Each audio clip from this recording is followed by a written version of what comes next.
So good afternoon everyone. I'm Erica Ayuba.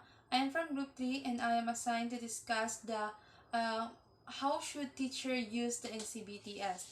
But before we discuss that, we need to know what is the meaning of the NCBTS. So the NCBTS stands for the National Competency Based Teacher Standards. It defines as the desired practices of an effective teaching. And of course, the NCBTS is defines effective teaching as being able to help all the students learn the different learning goals in the curriculum. And then the NCBTS sets performance indicators that classifies in appropriate domains and strands that guide teacher profession's development. So next is that how should teacher use the NCBTS? So the teachers can use the NCBTS in many ways. Teachers can use the NCBTS in many ways. First is as a guide on their current teaching practices. Next is as a framework for creating new teaching practices. And third is as a guidepost for planning and professional development goals. And fourth one is a common language for discussing teaching practices with other teachers. So first is we need to discuss is a guide on their current teaching practices. So the development of NCBTS is a very helpful to all teachers who desire to become an effective facilitators of student learning. So through the use of the NCBTS, the teachers can reflect on their current learning practices or teaching practices or create new teaching practices.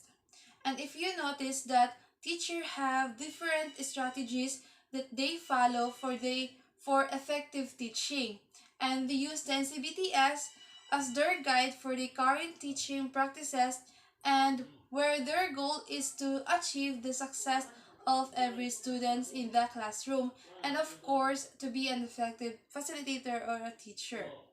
So the first thing that they do is when the teacher starts a new unit of study and project given to the students, they explain first the purpose and the learning goals of it, and as well as the criteria through which the students can be successful. So the second one that we need to discuss is as a framework for creating new teaching practices. So as what all teachers aim to be more effective facilitators of students' learning, they use the NCBTS because it can be served as a framework for revising the current practices or they developing new teaching practices that would make their teaching more effective. So in other words, the NCBTS can be a cue for the teachers about what should be doing in case she finds her current practices less than ideal. So the third one that I will need to discuss is about as a guidepost for planning and professional development goals. So teacher use it as their guidepost in teaching and making a good lesson plan. Other than that, they use it as self-assessment to determine if their actions and strategies if it is appropriate to the needs and the interests of the students. So this self-assessment can help the teachers plan for their professional development in the short term and then a long term. So for example, using the NCBTS, teacher can be aware of her strength as a teacher and ensure that she becomes more consistent in demonstrating her strengths.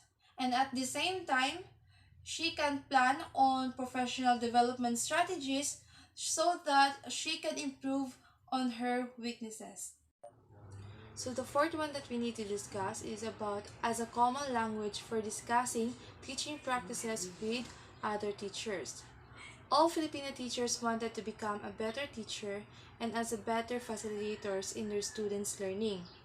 They also shared a common language for discussing their teaching practices with one another, for defining their ideal as a teacher, negotiating and developing strategies to enhance their practices, and communicating with various stakeholders about teaching professions improvement.